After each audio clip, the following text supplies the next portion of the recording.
Hola, me llamo Jorge y estos son los niños de etapa 2. Te vamos a decir qué hemos hecho en el campamento. Fuimos por una caminata de noche y luego estábamos ahí con las esterillas y votábamos cómo nos hacían los chistes, si nos gustaban o no. Con las linternas apuntábamos al cielo. Y luego Germán, un monitor, les decía que cuidado con el acantilado y les ponía una esterilla. La caminata era de 2 kilómetros. Y Elena nos hizo un rap.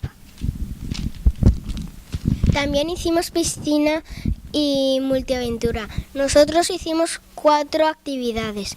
La primera fue escalar como una de esas pirámides de la playa, pero un poco menos empinado. La segunda fue pasar por un tablón de equilibrio.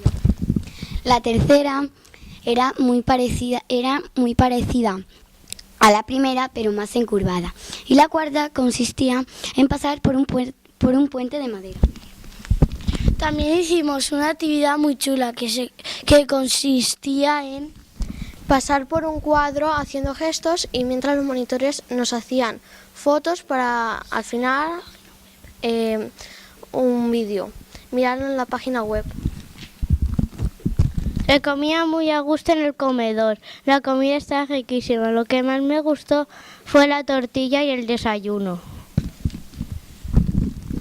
Un beso a todas las familias y ¡adiós!